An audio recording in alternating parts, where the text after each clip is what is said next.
नमस्कार, grand news network में आप सभी का स्वागत है और मैं हूं आपके साथ पुरुषोत्तम दुबे। अब मेरे साथ देखिए राजधानी सहित प्रदेश से जुड़ी हुई तमाम खास खबरों का सिलसिला शुरू करें उससे पहले एक नजर हेडलाइंस पर। इस हेडलाइंस के प्रायोजक है doctor CV Raman university, be the change.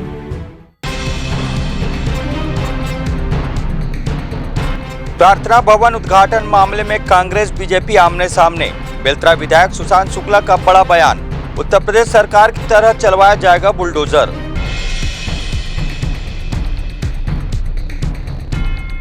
Bilaspur collector ने स्कूलों का किया औचक निरीक्षण। आत्मानंद स्कूल के प्राचार्य और 5 शिक्षकों को किया निलंबित। काम में लापरवाही बरतने पर हुई कार्रवाई।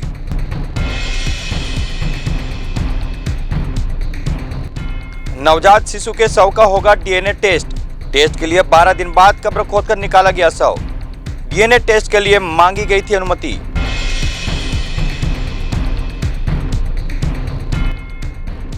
गोपाष्टमी के मौके पर निकाली गई शोभा यात्रा। गौ माता को बचाने और संरक्षण का दिया गया संदेश।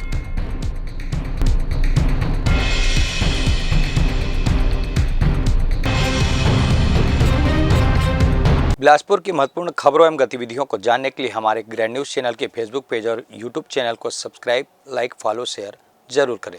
और अब खबरें विस्तार से। रतनपुर से लगे गांव पुड़ो का मामला अब बढ़ता ही जा रहा है। यहाँ क्रिश्चियन समुदाय द्वारा बनाए गए प्रार्थना भवन के उद्घाटन से पहले हिंदू संगठन से जुड़े कुछ लोगों ने विवाद कर दिया, जिससे भवन उद्घाटन नहीं हो पाया। इस मामले में कोटा विधायक अटल श्रीवास्तव ने अपने विधानसभा क्षेत्र में वैमनस्यता फैलाने को लेकर पुलिस अधीक्षक कार्यालय में गुस्सा जाहिर करते हुए तथाकथित भगवाधारी अब विरोध किए तो निपटने के लिए तैयार है बयान दिया था। इस बयान के सामने आने के बाद बेलतरा विधायक ने भी अपनी हुंकार भरी थी। विधायक सुशांत शुक्ला ने कहा था कि धर्मांतरण का खेल रचकर कूट रचित तरीके से कोटा रतनपुर में हिंदुओं को ईसाई समाज में कन्वर्ट करने का खेल खेला जा रहा है। उस भवन के मामले में यूपी की योगी सरकार की तरह यहाँ भी नीति अपनाई जाएगी और कब्जा की गई शासकीय भूमि पर उत्तर प्रदेश सरकार की तरह बुलडोजर भी चलाया जाएगा। यह बयान सुशांत शुक्ला ने दिया है, जो कि बेलतरा विधानसभा के विधायक हैं। स्पष्ट तौर पर कह दूं कि बेलतरा और कोटा क्षेत्र में कांग्रेस के नेता और कांग्रेस के संरक्षण में ईसाई मिशनरी के द्वारा जो धर्मांतरण मतांतरण का कुचक्र चलाया जा रहा है और शासकीय भवनों को कब्जा करके चर्च परिवर्तित किया जा रहा है। मैं आपके माध्यम से बता देना चाहता हूं कि अगर जरूरत पड़ी तो बुलडोजर से, यानी योगी बाबा के मॉडल से भी जवाब मिलेगा उन्हें। हिंदुओं को भगवाधारी गुंडा कहने से आक्रोशित संत समाज में गहरा आक्रोश है। साधु संत एक बड़ा आंदोलन करने का मन बना रहे हैं। कोटा विधायक अटल श्रीवास्तव द्वारा भगवाधारियों के खिलाफ बयान दिया गया है। इसे लेकर संतों ने उनसे माफी मांगने की मांग की है। आगामी दिनों में अमरकंटक में बैठकर एक बड़ा आंदोलन करने की रणनीति पर चर्चा होगी। उनका कहना है कि विधायक ने हमारी धार्मिक भावना को ठेस पहुंचा है। साथ ही उन्होंने कहा कि विधायक द्वारा धर्मांतरण को बढ़ावा देने, लोक शांति भंग करने और सांप्रदायिकता को बढ़ाने का काम किया है। खासकर हिंदुओं को भगवाधारी गुंडा कहना यह सभी साधु संतों और हिंदुओं के लिए अपमानजनक है। शनिवार को अखिल भारतीय संत समिति और सर्व हिंदू समाज ने पत्रकार वार्ता कर अपनी बात रखी। उन्होंने कहा कि 12 और 13 नवंबर को अमरकंटक में संत समाज बैठक आयोजित करेगा, जिसमें एक बड़े आंदोलन की रूपरेखा बनाई जाएगी। भैया 4 साल 2 साल पूर्व ये 4 साल में क्या क्या हुआ हमारे मठ मंदिरों का, सुनिए ध्यान से, हमारे मठ मंदिरों का जितने जमीन थे पिछली सरकार ने उसका जो धान पैदा होता है उस हम सनातनियों को और सनातनियों के जो गुरु हैं इन सब को भगवा आतंकवाद और भगवा गुंडे के शब्द के साथ उन्होंने जो प्रयोग किया, इससे हमें बड़ी कड़ी आपत्ति है। और हम माननीय विधायक जी को ये बताना चाहते हैं, यदि वो सनातनी हैं, अपने आप को गर्व से हिंदू कहते हैं, तो हिंदू कहते हैं तो शायद उनके पूर्वजों ने, उनके माता पिता ने उनको यह संस्कार दिया होगा कि भगवाधारी वो आश्रय देता है। जो भगवाधारी होता है वो लोगों के कल्याण के लिए अपने जीवन का त्याग करता है, अपने काम के लिए, अपने सनातन के लिए अपने जीवन को आहूत करता है। और जो सन्यासी होता है वही भगवाधारी होता है। तो आप भगवाधारियों को आतंकवादी कह रहे हैं। मैं बीजेपी या कांग्रेस की बात नहीं कर रहा हूं। अगर पूर्व में बात करूं तो इससे पहले भी कांग्रेस सरकार के गृह मंत्री थे माननीय सुशील कुमार शिंदे जी और पूर्व मुख्यमंत्री दिग्विजय सिंह जी। इन्होंने भी भगवा आतंकवाद और भगवे गुंडे जैसे शब्दों का प्रयोग करके भगवाधारियों को बदनाम करने का काम किया। तो हम आने वाले दिनों में अटल श्रीवास्तव जी से ये निवेदन भी करते हैं और उनको चेतावनी भी देते हैं, वो इन शब्दों से बचें और तमाम पूज्य संतों से माफी मांगे। यदि ऐसा नहीं करते हैं तो छत्तीसगढ़ का संत समाज और इससे अपने प्रदेशों के अन्य प्रदेशों में भी जो जुड़े हुए साधु संन्यासी हैं उनके प्रति उग्र आंदोलन करेंगे और प्रशासन से भी मांग करते हैं कि ऐसे शब्दों का जो सन्यासियों को बदनाम करने का काम कर रहे हैं, ऐसे व्यक्तियों को उनको प्रताड़ित नहीं करें। लेकिन इतना कहूंगा कि न्यायोचित जो काम हो सकता है उनको उनकी सजा दें, नहीं तो संत समाज और सनातन समाज उसके खिलाफ जाने को तैयार है। आपका पूरा परिचय देंगे। मैं आचार्य राकेश कुमार हूँ, अखिल भारतीय संत समिति छत्तीसगढ़ प्रांत का उपाध्यक्ष का दायित्व है मेरे पास। डाक विभाग के सहयोग से इंडिया पोस्ट पेमेंट्स बैंक के द्वारा डिजिटल लाइफ सर्टिफिकेट अब घर पहुंच सेवा के द्वारा पेंशनर्स को दिया जाएगा। सभी विभाग के पेंशनर्स इस सेवा का लाभ पोस्ट इन्फो ऐप के द्वारा रिक्वेस्ट भेजकर ले सकते हैं। अपने निकटतम डाकघर के मोबाइल नंबरों पर फोन करके भी जानकारी लिया जा सकता है। जो पेंशनर हैं उनको जो है हर साल नवंबर में लाइफ सर्टिफिकेट जो है अपने विभाग में जमा करना होता है। इसके लिए डिपार्टमेंट ऑफ पोस्ट और इंडिया पोस्ट पेमेंट बैंक के तत्वाधान में डिजिटल लाइफ सर्टिफिकेट जो है बनवाया जा रहा है और यह बिल्कुल पूरी तरह से डिजिटल है और इसमें जो है विदिन मतलब मिनट समझ लीजिए आप, जो है डिजिटल लाइफ सर्टिफिकेट उनका बन जाता है। इसका फ़ायदा जो है कोई भी जो पेंशनर है वो उठा सकता है और इसके लिए हमारे जो यहाँ पे आईपीबी ब्रांच मैनेजर हैं वो नोडल ऑफिसर हैं और उनका जो है नंबर अभी मैं आपके साथ शेयर कर दूंगा, तो उनके नंबर पे कांटेक्ट करके भी इसका लाभ लिया जा सकता है। साथ में जो इंडिया पोस्ट पेमेंट बैंक और अपना डिपार्टमेंट ऑफ पोस्ट का एक ऐप है पोस्ट इन्फो, उसमें प्ले स्टोर में वो अवेलेबल है। उसमें जाकर भी उसको डाउनलोड करने के बाद उसमें भी एक ऑप्शन है, उसमें वो जाकर चूज़ करके ऑनलाइन रिक्वेस्ट भी डाल सकते हैं। इंडिया पोस्ट पेमेंट्स बैंक द्वारा पेंशन भोगियों के पेंशन भुगतान के लिए जीवन प्रमाण पत्र को घर पहुंच सेवा उपलब्ध कराई गई है। डाक अधिकारी के अनुसार पेंशनधारी बुजुर्ग जीवन प्रमाण पत्र बनवाने की सुविधा ले सकते हैं। वक्त हो चला एक छोटे से ब्रेक का, तब तक आप बने रहिए ग्रैंड न्यूज पर।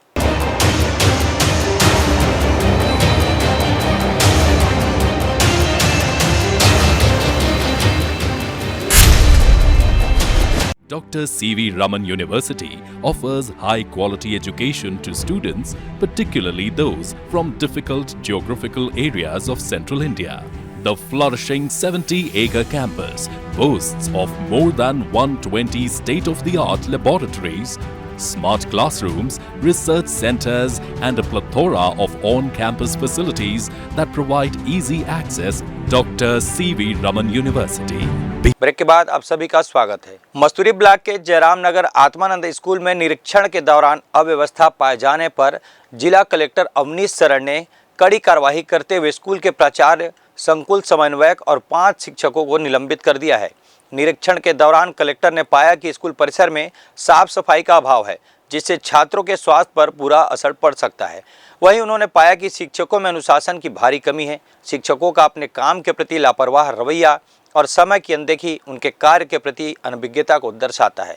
निरीक्षण में सबसे अधिक चिंता का विषय स्कूल परिसर में फैली गंदगी थी। कलेक्टर अवनीश शरण ने पाया कि विद्यालय परिसर में साफ सफाई का उचित प्रबंध नहीं था। इसके अलावा परिसर की साफ सफाई की जिम्मेदारी का सही तरह से पालन नहीं हो पा रहा था। इसके कारण बच्चों के स्वास्थ्य पर भी प्रतिकूल प्रभाव पड़ सकता है, जो कि एक गंभीर विषय है। कलेक्टर अवनीश शरण ने स्कूल प्राचार्य और संकुल समन्वयक सहित 5 शिक्षकों के निलंबन का आदेश जारी करते हुए शिक्षा विभाग को एक सख्त संदेश दिया है कि शिक्षकों को अपने कार्य में अनुशासन और जिम्मेदारी का पालन करना अनिवार्य है।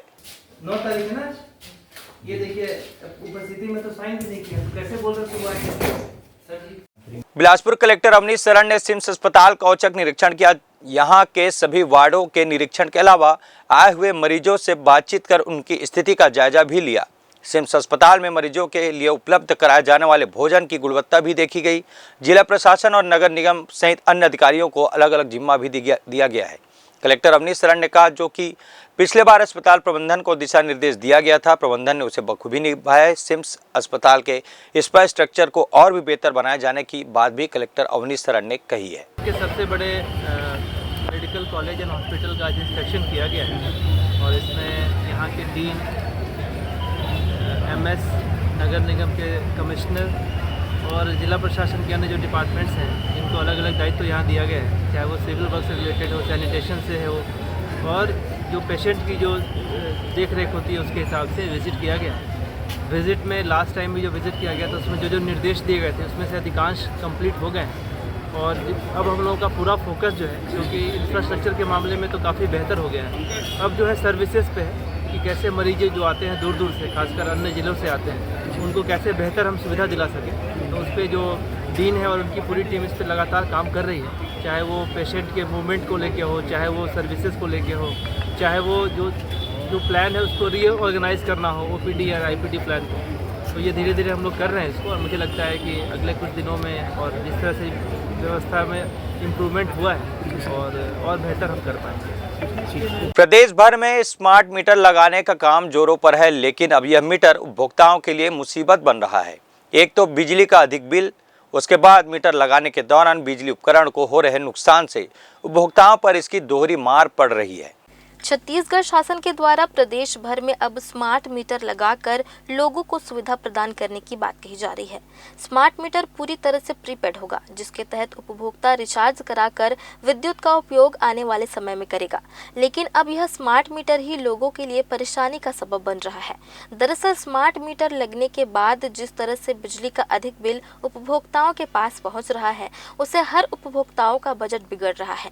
इसके अलावा जब यह स्मार्ट मीटर लगाने कर्मचारी घरों में पहुंच रहे हैं तो मीटर लगाने का अनुभव नहीं होने के कारण कई घरों में विद्युत उपकरण भी खराब हो रहे हैं। कुछ ऐसा ही नजारा उसलापुर क्षेत्र के शुभम विहार में भी देखने को मिला, जब मीटर लगाने के दौरान 7 से 8 घरों के बिजली उपकरण उड़ गए। हालांकि उपभोक्ता मानते हैं कि स्मार्ट मीटर भले ही सुविधा के लिए लगाई जा रही हो, लेकिन अगर अधिक बिजली का बिल आता है तो इससे परेशानी तो बढ़ेगी। की हाइट में ये जीनत कंपनी वालों ने लगाने आए थे। पहले तो उन्होंने कोई जानकारी नहीं दी, फिर उसके बाद लगाया तो करीब 7 फ्लैट में हमारे यहाँ AC, TV और चिमनी और चार्जर वगैरह बहुत से पॉइंट जल गए हैं। तो उससे जो जानकारी हमें मिली बाद में दूसरे इंजीनियर्स को हमने दिखा के किया, तो उन्होंने गलती ये की है कि फेस की जगह पे न्यूट्रल लगा दिया है, उससे दोनों जगह फेस आ जाने से हमारे सब चार्जेस उड़ गए हैं। हालांकि विद्युत कंपनी के अधिकारी मानते हैं कि स्मार्ट मीटर कॉन्सेप्ट के बाद उपभोक्ताओं को मीटर रीडिंग में भ्रष्टाचार की जो शिकायत थी वह खत्म हो जाएगी। वहीं स्मार्ट मीटर के बाद जो अधिक बिल की शिकायत आ रही है वह कुछ स्थानों से ही है, लेकिन आने वाले समय में उसे भी दुरुस्त कर लिया जाएगा। स्मार्ट मीटर को लेकर हमारे यहाँ लगभग, मैं ग्रामीण क्षेत्र की बात करूँ, लगभग 40,000 अभी तक हम लोग स्मार्ट मीटर लगा चुके हैं। तो ये स्थिति जो है मुश्किल से 1% या 2% में मीटर मतलब ज़्यादा रीडिंग आने की शिकायत प्राप्त हुई है। उसको हम लोग पर्सनली वेरीफाई कर रहे हैं, और उसका कारण ये हो सकता है प्रीवियस रीडिंग जो पुराने मीटर जो निकल रहे हैं उसमें एकोमलेशन होना या अन्य कारण से हो सकता है। वैसे इस तरह से और भी ज़्यादा इसमें शिकायत प्राप्त नहीं हो रही है। हम लोग पर्सनली इस जो जहाँ पर ज़्यादा स्मार्ट मीटर लगाने का ज़्यादा बिलिंग की समस्या आ रही है उसको पर्सनली हम लोग JE स्तर पर, AE स्तर पर, इवन कार्यपालन यंत्री स्तर पर इसको चेक करा रहे हैं। एक तो स्मार्ट मीटर लगने के बाद अधिक बिजली बिल, उसके बाद उपकरणों का भी नुकसान, कहीं न कहीं उपभोक्ताओं के लिए यह दोहरी मार साबित हो रही है। भले ही विद्युत विभाग के अधिकारी इससे बचने के लिए कोई भी दावे कर ले, लेकिन हकीकत तो यही है कि स्मार्ट मीटर कहीं न कहीं उपभोक्ताओं की जेब ढीली कर रही है। ऐसा भी ज़रूरी है कि उपभोक्ताओं को राहत देने वाली योजना लाई जाए, जिससे उन्हें महंगाई से थोड़ी राहत मिल सके। करोड़ों की लागत से शुरू की गई बिलासपुर की ITMS योजना सवालों के घेरे में है। स्मार्ट सिटी प्रोजेक्ट के तहत चौक चौराहों पर 523 से अधिक कैमरे लगाए गए, लेकिन रात में ये कैमरे गाड़ियों के नंबर कैप्चर नहीं कर पाते। इसका असर ट्रैफिक और अपराध नियंत्रण दोनों पर पड़ रहा है। अब सवाल उठता है कि क्या प्रशासन इस समस्या को कोई समाधान निकालेगा। बिलासपुर स्मार्ट सिटी प्रोजेक्ट के तहत शुरू की गई इंटेलिजेंट ट्रैफिक मैनेजमेंट सिस्टम योजना का मकसद था कि ट्रैफिक नियंत्रण और अपराधियों की पहचान आसान हो सके। इसके लिए शहर के 41 प्रमुख चौक चौराहों को जंक्शन से अधिक कैमरे लगाए गए, जिसकी सहायता से ट्रैफिक नियमों का उल्लंघन करने वालों पर नजर रखी जानी थी। लेकिन शिकायतें हैं कि ये कैमरे रात के वक्त गाड़ियों की नंबर प्लेट कैप्चर करने में असमर्थ है। से अभी देखने को रिसेंटली मिल रहा है कि बहुत ज़्यादा अपराध की घटनाएं रात को होने लग गई हैं। तो मेरे हिसाब से तो जो नाइट विजन कैमरे हैं वो लगने चाहिए, क्योंकि मैं जितने भी चालान जो आते हैं ज़्यादातर देखेंगे अब दिन के ही आते हैं, रात के कभी भी कोई चालान नहीं आ रहा। मतलब इसका मतलब समझ में आता है कि कैमरे शायद बंद होंगे या नाइट विजन वाले कैमरे नहीं होंगे। तो जिला प्रशासन जो भी है या स्मार्ट सिटी जो अभी वर्क कर रही इतना अच्छा, तो नाइट विजन कैमरा लगाए ताकि जो रात की गतिविधियां हैं वो कैप्चर हो सके और आपराधिक जो घटनाएं हो रही उस पर रोकथाम लग सके। इधर स्मार्ट सिटी के अधिकारी भी मानते हैं कि रात के समय सर्विलेंस कैमरे की कैप्चरिंग पावर कम है, जबकि ऑटोमेटिक नंबर प्लेट रिकॉग्निशन कैमरे की कैप्चरिंग पावर स्ट्रांग है। यही वजह है कि 50 से अधिक गंभीर अपराध के मामले इन कैमरे के जरिए पकड़े गए हैं। लेकिन रात के समय में होने वाले अपराध और अपराधी को कैप्चर करने में सर्विलेंस कैमरे नाकाम हो रहे हैं। हमारे इंटीग्रेटेड कमांड कंट्रोल 22 जंक्शंस में लगे हैं यहाँ पे पूरे बिलासपुर में, और टोटल जो हमारे कैमरा सभी कैमराज मिला के हमारे पास 523 कैमराज हैं, जिसमें अलग अलग RLVD कैमराज अलग हैं, प्लस ANPR कैमराज हैं, प्लस सर्विलेंस कैमराज हैं। और 22 जंक्शंस में हमारा इंटीग्रेटेड ITMS लगा हुआ है। तो यहाँ पे कंटिन्यूसली पूरा रिकॉर्डिंग चलता रहता है। अब जहाँ तक नंबर प्लेट का रिकॉग्निशन, ANPR कैमराज जो हमारे लगे हैं 211, तो ये कैमरास हर एक गाड़ी के नंबर को कंटिन्यूसली रिकॉर्ड करते रहता है। इसकी खासियत ये है कि ये नंबर्स को रिकॉर्ड करता है, जबकि सर्विलेंस कैमरास केवल सर्विलेंस करता है। सो ANPR और सर्विलेंस की मदद से हम कोई भी गाड़ी के नंबर को हम फिच कर सकते हैं। सो पिछले 1 साल से जब से ये लाइव हुआ है तो हमने ऑलमोस्ट 50 प्लस केसेस को सॉल्व किया है, और ये केसेस डिफरेंट टाइप के केसेस हैं। थेफ्ट केसेस हैं, प्लस चोरी के केसेस हैं, प्लस मिसिंग बैगेज का केसेस हैं, ATM का एक हमने केस को सॉल्व किया। तो बहुत सारे 50 प्लस हमने केसेस को सॉल्व किए। बहरहाल रात के वक्त गाड़ियों की पहचान में आई इस समस्या से न केवल ट्रैफिक नियम तोड़ने वाले बच निकलते हैं, बल्कि अपराधियों की पहचान भी मुश्किल हो जाती है। अब देखना यह है कि प्रशासन इस योजना में सुधार के लिए क्या कदम उठाता है, ताकि ITMS योजना अपने उद्देश्य को पूरी तरह से हासिल कर सके। अब फिर से वक्त हो चला एक छोटे से ब्रेक का, तब तक बने रहिए आप ग्रैंड न्यूज पर।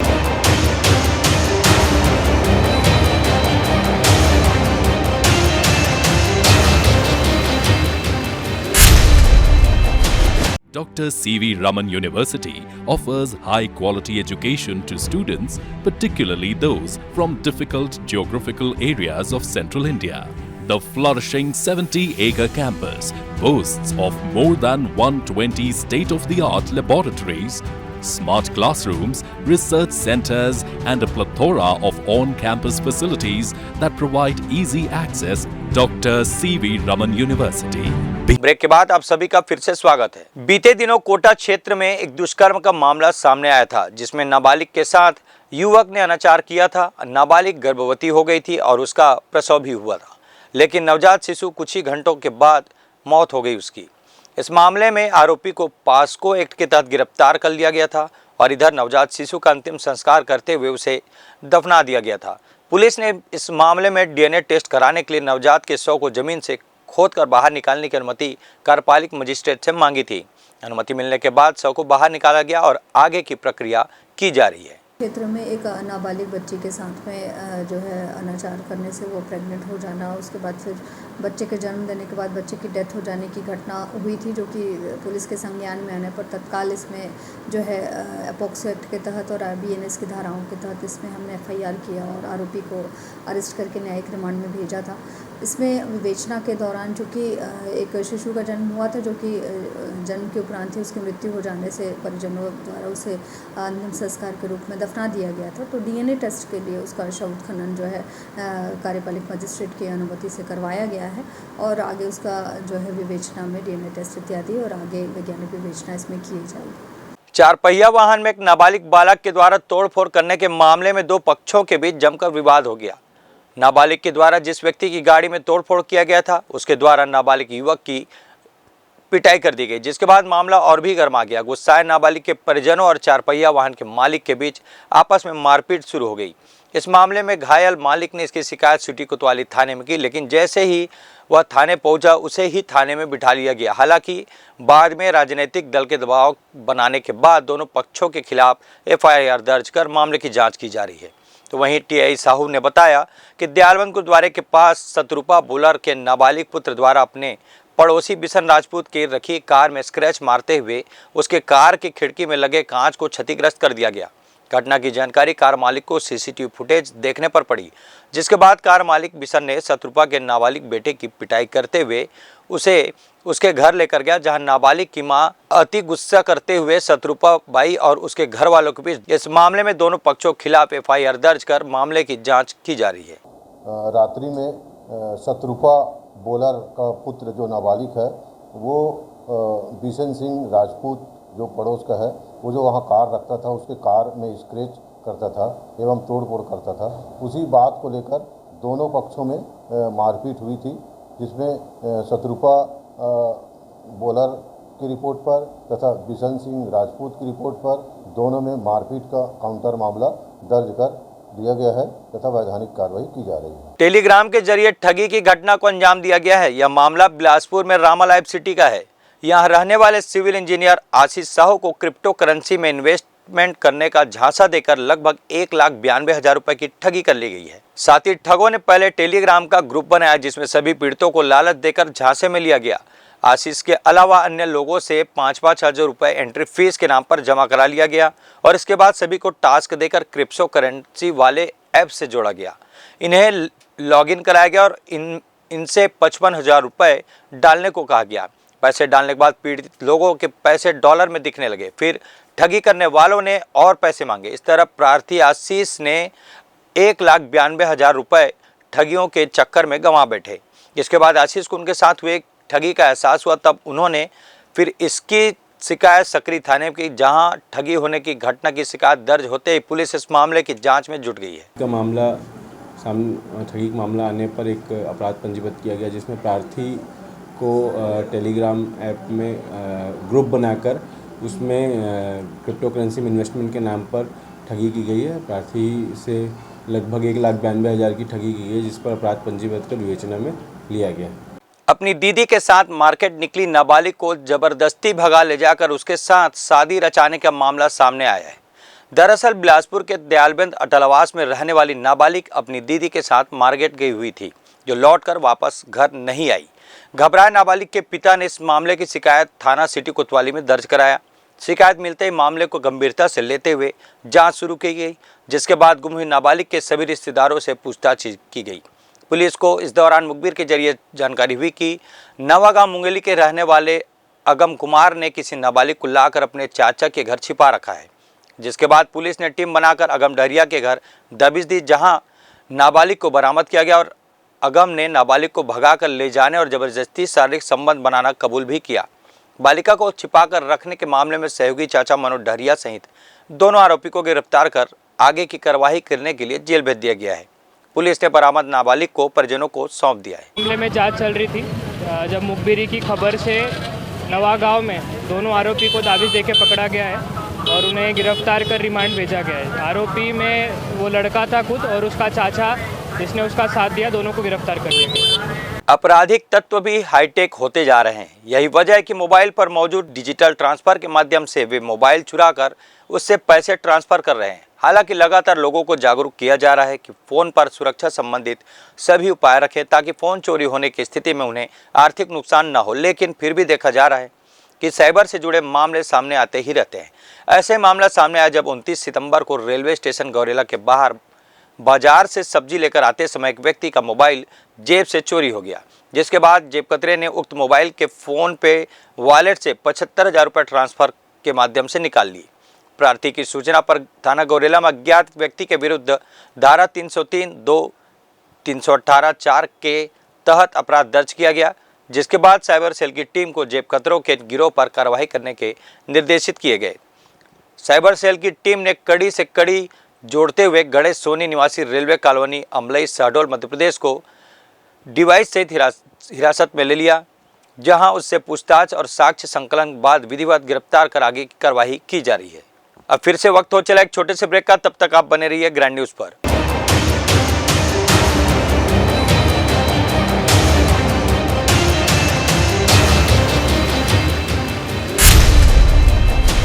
Dr. C.V. Raman University offers high-quality education to students, particularly those from difficult geographical areas of Central India. The flourishing 70-acre campus boasts of more than 120 state-of-the-art laboratories, smart classrooms, research centers, and a plethora of on-campus facilities that provide easy access. Dr. C.V. Raman University. Break के बाद आप सभी का फिर से स्वागत है। गोपाष्टमी के दिन गौ माता की पूजा और सेवा की जाती है। गोपाष्टमी का पर्व हर साल कार्तिक शुक्ल पक्ष की अष्टमी को मनाया जाता है। मान्यता है कि इस दिन गौ माता की पूजा करने के साथ साथ व्रत कथा का पाठ करने से व्यक्ति की सभी इच्छाएं पूरी होती है। गोपाष्टमी का पर्व हर साल कार्तिक शुक्ल पक्ष की अष्टमी को मनाया जाता है।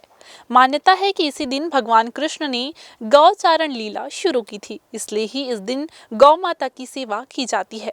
माना जाता है कि गोपाष्टमी के दिन सच्चे मन से पूजा पाठ करने से सभी मनोकामनाएं पूरी होती है। शनिवार को गोपाष्टमी के अवसर पर सभी लोगों ने श्रद्धा भाव के साथ गौ माता की पूजा अर्चना कर उनका आशीर्वाद प्राप्त किया। इस मौके पर सुबह से ही शहर की सभी गौशालाओं में भक्तों की भीड़ लगी रही।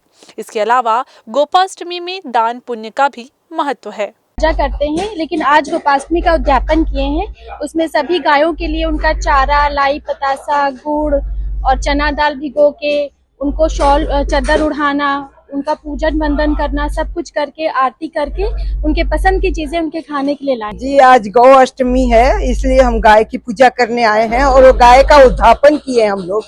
हाँ। किस तरीके से हर साल पूजा अर्चना करते आ रही हैं और आप कैसे श्रद्धा रहती है? बस ये सामान वगैरह देते हैं, गौ की पूजा करते हैं और हर साल ऐसे ही पूजा करते हैं। गायों को गायों को खिलाते हैं और मतलब उड़ाते हैं, चादर वगैरह उड़ाते हैं और गौ की पूजा करते हैं। आज सुबह गौ माता का पूजन किया गया और साथ में पूजन करने के बाद में शोभा यात्रा का आयोजन किया गया। शोभा यात्रा पर साधु संतों के साथ पर बृहद रूप से गौ माता का शोभा यात्रा निकाला जा रहा है और साथ में शाम को गौ माता की दिव्य कथा है और कथा के बाद पर भजन संध्या के बाद में प्रसाद वितरण।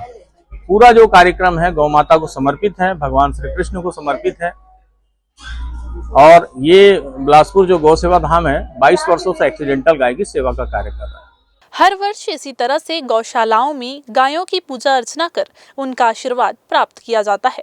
हालांकि गायों की पूजा प्रतिदिन होती है, लेकिन गोपाष्टमी का ये पर्व गौ माता के भक्तों के लिए खास होता है। शनिवार को गोपाष्टमी के अवसर पर शहर में गौ सेवा धाम के द्वारा गोपाष्टमी शोभा यात्रा निकाली गई।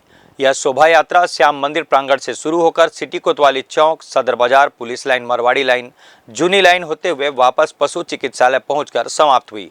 इस दौरान भव्य झांकी और भजन मंडली के द्वारा गौ माता के आकर्षण भजनों के बीच पूरा क्षेत्र भक्ति में डूबा नजर आया। यह शोभा यात्रा जिन जिन क्षेत्रों में गुजरी वहां गौ सेवकों के द्वारा शोभा यात्रा का जमकर स्वागत भी किया गया। इस मौके पर गौ धाम के कार्यकर्ताओं ने बताया कि यह आयोजन निश्चित तौर पर गाय के प्रति लोगों की आस्था को बढ़ाने का काम करेगी। शोभा यात्रा का उद्देश्य पिछले कुछ समय में जिस तरह की घटनाएं हो रही है गौ माता के साथ उसमें कमी लाने की कोशिश की गई है। इसके अलावा गायों के संवर्धन और संरक्षण के उद्देश्य से भी यह शोभा यात्रा आयोजित की गई है। बिलासपुर गौ सेवा धाम, जहाँ पर हम लोग बीमार एक्सीडेंटल गौवंशों की सेवा का कार्य करते हैं, उस सेवा के कार्य से हम लोगों को प्रेरणा देना चाहते हैं कि गौ माता का दूध केवल हम नहीं पीते, अपितु गौ माता का दूध सभी सनातनी पीते हैं। गौशाला नहीं उपाय, एक हिंदू एक गाय। गौ माता को घर लाना होगा। सड़कों पे गौवंश की दुर्दशा है और हम लोग गोपाष्टमी का पर्व मना रहे हैं, तो कहीं ना कहीं भगवान कृष्ण को प्रसन्न करना है। तो गौ माता भगवान कृष्ण जब 6 वर्ष के हुए सर्वप्रथम कार्तिक शुक्ल पक्ष अष्टमी अर्थात आज ही के दिन गोपाष्टमी में उन्होंने गौ चराना प्रारंभ किया। तो हम अपने गोपाल के संदेश को जन जन में जागृत करना चाहते हैं कि यदा कदा हमारी जो सनातनी संस्कृति है वो हर त्योहार में हर क्षण हम लोग उसको पूर्ण रूप से जिए और दुनिया को, जनमानस को गौ माता की सेवा के लिए तत्पर करें और उससे आग्रह करें कि सही व गौ रक्षा हो। अपना शुभ नाम बता दीजिए। आचार्य रजनीकांत शास्त्री। गोपाष्टमी के त्यौहार की सबको बहुत सारी बधाइयाँ, शुभकामनाएं और हमारी धर्म संस्कृति के अनुसार अब ये सब त्यौहार हम धूमधाम से मनाने जाने वाले हैं। उसी के संदर्भ में ये रैली निकाली जा रही है और गौ माता के संवर्धन संरक्षण के लिए हम समाज को जागरूक करना चाहते हैं और सरकार को भी चाहते हैं कि उसके संवर्धन और संरक्षण में हमको सहयोग करें। जय जय श्री राम। करकेली रेलवे स्टेशन को तीसरी रेल लाइन से जोड़ने के कार्य के चलते दिनांक 17 नवंबर से 19 नवंबर तक लगभग 16 ट्रेनों को रद्द किया गया है, जिसकी वजह से इस मार्ग पर यात्रा करने वाले यात्रियों को 5 दिनों तक इन ट्रेनों की सुविधा नहीं मिल पाएगी। त्योहार का सीजन खत्म होने के तुरंत बाद रेलवे ने एक बार फिर से ट्रेनों को रद्द करने का सिलसिला शुरू कर दिया है। इसकी वजह से यात्रियों की समस्या फिर से बढ़ने लगी है। जिन ट्रेनों को रद्द किया गया वे Jabalpur Ambikapur express, Ambikapur Jabalpur express, Bilaspur Rewa express, Chirmiri Rewa passenger, Durg Kanpur express, Durg Nautanwa express, Anuppur Chirmiri passenger, Chandia road Chirmiri passenger, Chirmiri Katni MEMU special इनमें शामिल है। छत्तीसगढ़ में अपराध लगातार बढ़ रहे हैं और हत्या और अपहरण के मामले ज़्यादा सामने आ रहे हैं। एक ऐसे ही मामले का खुलासा शनिवार को गौरेला पेंड्रा पुलिस ने किया। दरअसल सितंबर वर्ष 2022 में थाना गौरेला क्षेत्र के नंदू नाम के व्यक्ति के अपहरण कर हत्या का मामला दर्ज हुआ था, जिसमें थाना मनिंद्रगढ़ निवासी रमाशंकर सोनी और उसके साथियों द्वारा योजनाबद्ध तरीके से बुलेरो बुकिंग करने के नाम से गौरेला क्षेत्र के युवक नंदू का अपहरण कर हत्या की घटना को अंजाम दिया था। बाद में अपने अन्य साथी की मदद से बुलेरो को फर्जी तरीके से विक्रय कर दिया था। प्रकरण में मुख्य आरोपी रमाशंकर सोनी और अन्य को गिरफ्तार कर लिया गया था, परंतु वर्ष 2000 से अब तक एक आरोपी हेमराज सिंह लगातार फरार चल रहा था। गौरेला पेंड्रा पुलिस ने भले ही फरार आरोपी को पकड़ लिया हो, लेकिन यह जरूरी है कि छत्तीसगढ़ में अपराध का नियंत्रण हो सके। गौरेला पेंड्रा मरवाही जिले के गौरेला अनूपपुर मार्ग में स्थित गांव मेडुका में शनिवार की सुबह एक भीषण सड़क हादसा हुआ, जिसमें स्कॉर्पियो सवार एक व्यक्ति की मौके पर ही मौत हो गई और कई लोग गंभीर रूप से घायल हो गए। सभी घायलों को तत्काल जिला अस्पताल में इलाज के लिए भर्ती कराया गया है।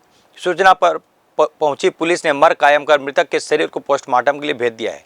मिली जानकारी के अनुसार स्कॉर्पियो में सवार लोग कानपुर उत्तर प्रदेश से कोरबा वापस लौट रहे थे। इस दौरान सुबह करीब 6 बजे अनूपपुर वेंकटनगर से गौरेला की ओर जाते हुए स्कॉर्पियो गाड़ी के सामने अचानक एक कुत्ता आ गया। कुत्ता सामने आने से गाड़ी अनियंत्रित हो गई और 3-4 बार पलटते हुए सड़क के किनारे जा गिरी। इस हादसे में जिला कोरबा के थाना पाली में उप निरीक्षक के पद पर पदस्थ विलायत हुसैन की मौत हो गई, जबकि अन्य 4 सवार पुलिसकर्मी गंभीर रूप से घायल हो गए। घायलों में आरक्षक नारायण कश्यप, आरक्षक शैलेंद्र कंवर, गाड़ी चालक करमू और सहायक गोपी कुमार शामिल है। बिलासपुर से बड़ी खबर आ रही, जहां रोजी रोटी कमाने के लिए निकले हुए नाबालिग बालक की ट्रैक्टर के पहिए के नीचे आ जाने से मौत हो गई। दरअसल यह पूरा मामला बिलासपुर के पचपेड़ी थाना क्षेत्र का है, जहां चिल्हाटी गांव का रहने वाला मृतक समीर साहू अपनी रोजमर्रा काम के लिए ट्रैक्टर में सवार होकर ईंट लेने कुकर दी केरा स्थित ईंट भट्टा गया हुआ था, जहां ईंट लोड करने के बाद वापस लौट रहे थे। इस दौरान वह ट्रैक्टर के इंजन के पास बैठा हुआ था। ईंट भट्टे से जरा ही कुछ दूरी पर पहुंचे थे कि सड़क पर ब्रेकर होने की वजह से ट्रैक्टर में उछाल आ गई, जिस वजह से समीर नीचे जा गिरा और ट्रैक्टर की ट्राली के पहियों के नीचे जा पहुंचा, जहां दबकर उसकी मौत हो गई। इस घटना की जानकारी ट्रैक्टर में मौजूद लोगों ने समीर के परिजनों को दी, जिसके बाद पुलिस मौके पर पहुंची और ट्रैक्टर चालक और को गिरफ्तार कर ट्रैक्टर को जब्त कर लिया गया। पचपेड़ी थाना क्षेत्र के चिल्हाटी ग्राम में एक ट्रैक्टर चालक के साथ में ट्रैक्टर में एक 15 वर्षीय युवक जो है बैठा हुआ था, नाबालिग लड़का बैठा हुआ था। उसको ट्रैक्टर चलाने के दौरान गिर जाने से उसकी डेथ हो गई है, जिसमें जो है मर्ग कायम किया गया है और जो है ट्रैक्टर चालक के खिलाफ में अभी FIR की जा रही है। BNS की धाराओं के तहत ट्रैक्टर जब्त किया जा रहा है, उसमें वैधानिक कार्रवाई की जा रही है।